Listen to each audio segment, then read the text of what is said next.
CBN Vida Profissional, com Andréia Salsa. Andréia Salsa, bom dia. Bom dia, Patrícia Valim, bom dia aos ouvintes, aos colegas do estúdio. Então, estamos em 2026 e é claro que a gente sempre pensa lá na frente, né? Quais são as tendências do mercado para 2026 em relação à gestão de pessoas de uma forma geral? Pois é, muito bom. A gente trouxe aqui já para aquecer aí 2026 um e-book, na realidade, um resumo, né, de um e-book muito interessante que eu já recomendo aí aos ouvintes para procurar. Se for lá no Google e colocar e-book HSM-MC, vai encontrar. Pode ser que eles peçam para você preencher aquela fichinha mais chatinha e depois você fica recebendo e-mail, mas vale a pena pelo conteúdo. Na realidade, o que é esse e-book? Ele traz o que líderes e empresas precisam saber sobre IA, liderança e marketing para navegar a próxima década. Então, é uma tendência aí no escopo de 2026 a 36. Eu, particularmente, Patrícia, sempre tenho uma preocupação de tendências tão longas, né? Porque hoje a gente sabe que o mundo tem diminuído cada vez mais as grandes transformações em termos de tempo. Então, um raio aí de 10 anos para frente, eu acho temerário até a gente falar o que vai acontecer. Mas em termos de tendência, é assim que essa lógica funciona, são chamados futuristas. Mas independente de se vai ser para até o ano que vem, ou 10 anos, ou 5 anos, traz aqui reflexões muito interessantes que o que eu posso garantir como estudiosa da área, que pelo menos para 2026, essa é uma tendência muito forte. Então, é um e-book que surgiu de um evento, Patrícia, ano passado, final do ano passado, que foi super badalado, que aconteceu em São Paulo, que é o chamado evento HSM mais 25. É um evento que teve participação de vários executivos, várias pessoas do mercado, teve um destaque, que é um autor que eu particularmente gosto muito, que é o Yuval Noah Harari.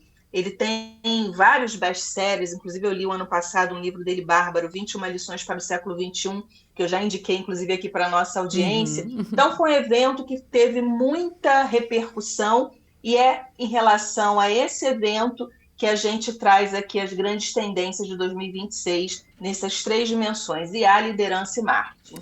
Podemos? Podemos. Eu te peço até para a gente começar pela IA, inteligência artificial, porque para muita gente é uma tendência normal, natural, mas para muita gente ainda pode causar um certo receio, né? Sem dúvida. É muito, inclusive, uma das tendências. Eu não trouxe todas, até pelo nosso tempo, mas eu busquei trazer as que seriam, no meu entendimento, mais interessantes para os nossos ouvintes. E ela tem esse elemento que você traz, que é a primeira tendência, que é a desigualdade digital como risco estratégico, que é um pouco disso, né? Porque enquanto parte da população adota a ferramenta de IA com rapidez e de forma muito surpreendente, então tem pessoas, até pela natureza da profissão, que têm mais habilidade e conhecimento, mas tem uma parcela da população que permanece excluída ou que desconfia, o que é muito interessante, porque tem aquela camada que ainda tem muita dificuldade de lidar com coisas muito básicas, né, de conexão com tecnologia, com inteligência artificial, e tem aquelas que não querem nem absorver dentro dos seus espaços profissionais porque tem desconfiança. Então, às vezes, fazer ou se relacionar mesmo com uma IA ali para buscar algum tipo de atendimento. Então, esse é o primeiro ponto em IA que traz aí a sinalização, o cuidado que a gente vai ter que ter com essa desigualdade digital como risco estratégico, sobretudo dentro das organizações, e aqui a gente chamando para o nosso quadro, né, que é o Vida Profissional, e eu sempre reforço, Patrícia, que esse cuidado com desigualdade de tecnologia, né, que a pesquisa chama digital, sempre foi um ponto de atenção, mesmo quando não existia tanta IA como tem agora. Eu lembro aí de memória, né, dos meus anos de carreira, que às vezes a empresa tomava uma decisão de mudar, por exemplo, um sistema, né, ou um equipamento dentro de uma empresa, e que vinha com toda a modernidade, né, quando se vendia, trazia ali todo o ganho de produtividade, mas esquecia de formar a força de trabalho interna da empresa. Então, a gente, às vezes, se deparava com um sistema novo, mas uma grande camada dentro da empresa não sabia mexer com aquilo. Então, era uma perda de produtividade E era muito comum, inclusive, pessoas quererem ficar no paralelo. Não, deixa eu ficar nesse sistema antigo aqui, ou nas minhas planilhas, porque eu tenho mais tranquilidade e confiança, e vou fazendo no paralelo. Então, era um retrabalho. A pesquisa, naturalmente, traz uma tendência mundial e ela amplia nesse sentido. Então, é uma desigualdade global que a gente vai ter que dar conta e é realmente um risco estratégico. Então, esse seria a primeira tendência. E a segunda, ainda dentro de IA, é IA como mediadora invisível da experiência humana. E aqui eu já trago aí uma recomendação para quem gosta de série, que é a série chamada Black Mirror. Patrícia, eu não sei se você já viu alguma episódio dessa série, chamada Black Não. Mirror. Já Não? ouvi falar Olha, dela, fiquei recomendo. interessada, mas ainda não assisti. Agora eu assisto. Eu recomendo, porque ela é basicamente os grandes dilemas assim da tecnologia que a série traz. Então, essa tendência, o que ela aponta? Que à medida que os algoritmos passam a filtrar escolhas, conteúdos, interações, a autonomia humana se torna menos explícita. Então, é como se a gente fosse perdendo a nossa autonomia genuína de escolha, porque todas as vezes, aí vamos trazer aqui concretude do que essa tendência quer dizer, né? Todas as vezes, por exemplo, que a gente está numa Netflix, vamos dar um exemplo, ou o Instagram, que é mais popular, e você vai consumindo determinados conteúdos, tudo que você é apresentado para você e você escolhe, você acha que está escolhendo, porque tem uma inteligência anterior que já colocou um cardápio para você dentro do que você mesmo foi gerando de informação para essa inteligência artificial. Então, o grande questionamento será em que medida a gente está com autonomia real para fazer escolhas, ou cada vez mais a IA facilita a nossa escolha no sentido de sempre nos oferecer as mesmas coisas. E aí isso é uma tendência que também, naturalmente, traz um desafio, porque você não necessariamente está entendendo claramente que tem uma IA te direcionando, mas você está fazendo escolhas de uma IA que está invisível e mediando a sua experiência humana. Então é muito interessante, não só do ponto de vista objetivo, mas até filosófico, né? Quando a gente vai discutir aí os impactos que a IA pode trazer na nossa vida, eles são realmente muito grandes. Então, na IA, eu trouxe aí para a nossa audiência essas duas tendências. IA como mediador invisível da experiência humana e a desigualdade digital como um risco estratégico. Bom, e agora... Próxima tendência que você quer. Sim, eu queria que a gente falasse agora sobre liderança, porque tem uma questão aí que eu gostaria até que fosse uma tendência, porque muita gente trata a liderança como uma coisa muito da pressão. Será que há uma tendência de sair do assunto pressão e virar uma prática de confiança mútua sem estar tão carregado em cima, principalmente do funcionário? Sem dúvida, Patrícia, eu tenho dito muito isso, quem me acompanha aí em redes sociais, nos meus conteúdos, nos eventos que eu participo, e aqui também na nossa CBN, eu sempre tenho falado muito sobre o elemento confiança versus liderança. E esse book, esse evento, né, que teve tanta repercussão nacional, ele traz uma afirmação forte, mas que eu tenho uma tendência a apoiar, que confiança é o principal elemento da liderança contemporânea.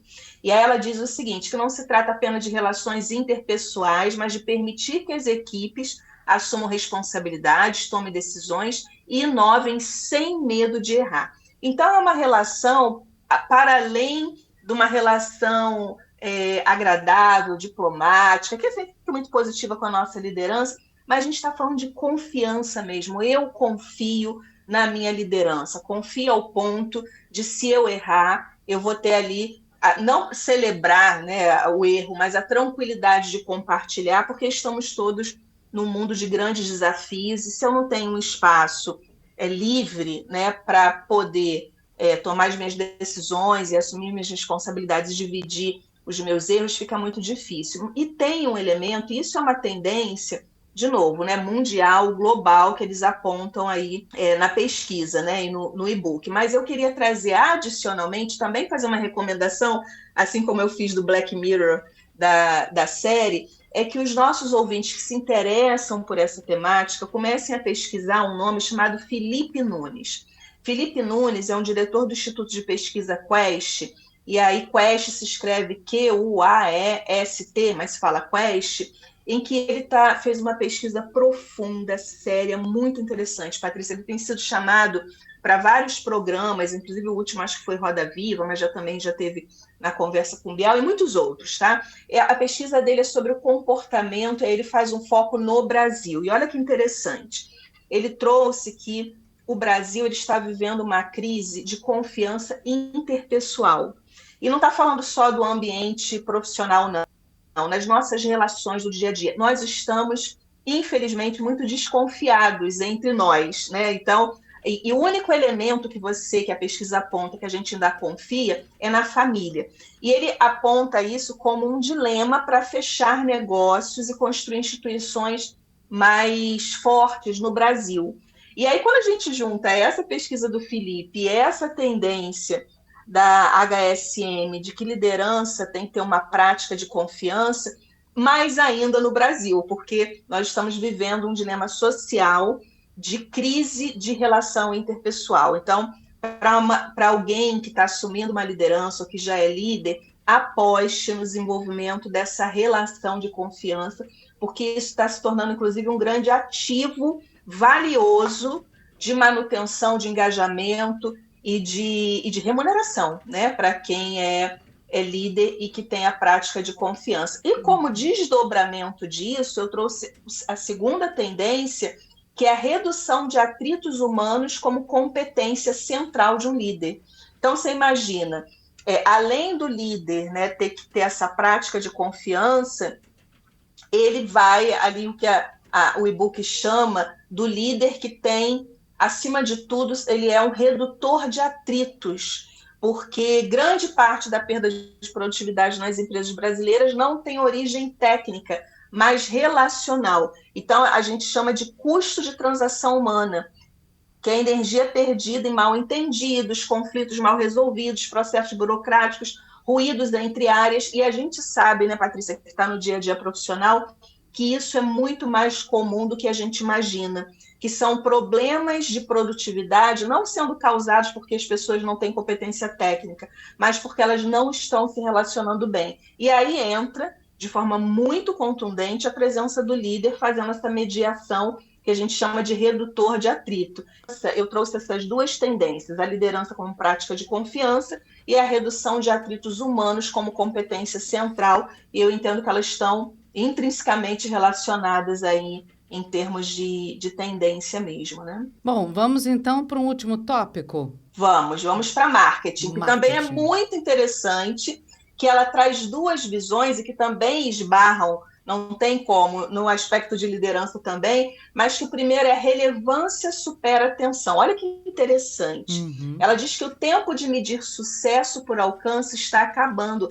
A métrica do futuro é profundidade de relacionamento. Olha. A marca precisa ser constante, participativa e coerente, muito além das campanhas. As campanhas brilhantes já não compensam experiências incoerentes. Por quê, Patrícia? Porque eu brinco que a gente está mais espertinho, né? Então, aquelas placas dizendo, né, vem aqui porque nós respeitamos. E aí, quando você vai na relação do dia a dia, você se sente desrespeitado. Ouviu que aquele produto foi vendido dentro de uma determinada propaganda, quando você vai consumir é completamente diferente. Então, hoje as pessoas já olham não necessariamente para... Vamos de novo falar aqui de uma ferramenta que todo mundo, ou pelo menos a grande maioria, conhece, que é Instagram. Hoje, não necessariamente, já há um bom tempo que isso é uma verdade, mas hoje, mais do que nunca, a tendência aponta. Quem tem mais seguidores vende mais. Não.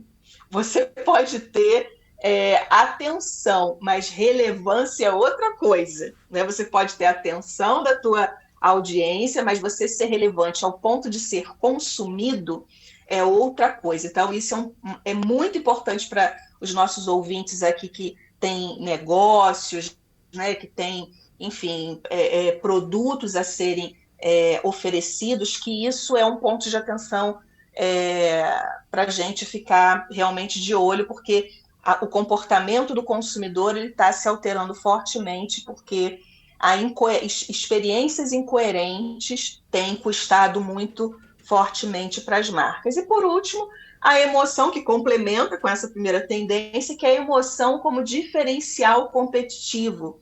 Em um mundo saturado de tecnologia, a vantagem competitiva volta a ser profundamente humana, que é a emoção, a narrativa, a estética, o significado, memórias afetivas. O que permanece não é a mensagem, mas o que faz sentir. E aqui eu acho que é uma boa notícia, Patrícia, porque é o humano, né? O humano continua, a gente fala tanto tecnologia, tem que falar, não tem jeito, mas o sentir volta para o centro das atenções do marketing e da nossa capacidade de se atrair por marcas e consumi-las. E aqui, quando a gente fala marketing, não é marketing, o branding só das empresas, mas o branding pessoal também. Então, olha que interessante, por isso que eu acho que fiquei tão empolgada com essa pesquisa que ela trouxe em termos de tendência, porque está muito centralizado, desde o IA, liderança e marketing, na pessoa, no comportamento, na idoneidade, na confiança e no que ela é capaz de traduzir a partir das emoções, da sua relevância e da sua coerência no mundo, né? Então, fica aí uma baita de uma dica para os nossos ouvintes e para a gente aquecer aí as nossas escolhas profissionais da nossa carreira em 2026. Eu gostei bastante desse e-book. Bom, gente, só reforçando, é só você buscar e-book HSM e MCI, não é isso, Andréia? Exatamente. Aí vai aparecer, provavelmente, como eu disse, você vai precisar preencher uma fichinha, mas vale a pena porque está muito completo e é de uma instituição muito séria, né? E foi fruto de um evento que repercutiu muito nacionalmente com a participação de profissionais e autores como, por exemplo, Harari, que é muito respeitado no mundo, né? E assim, essa é só uma tendência do que você ainda vai ouvir no CBN Vida Profissional com a Andréia Salsa nas próximas semanas, gente. 2026 está só começando, né, Andréia? É isso aí, né? É só um tira-gosto do que vem pela frente. E eu estou muito otimista para esse ano e espero que o nosso CBN Vida Profissional ajude aí a nossa audiência a seguir de forma mais próspera, feliz e com muito sucesso nesse ano que está só começando. Com certeza. Obrigada, viu, Andréia? Até sábado que vem. Até sábado que vem, um ótimo final de semana. Beijo. Tchau, tchau, linda.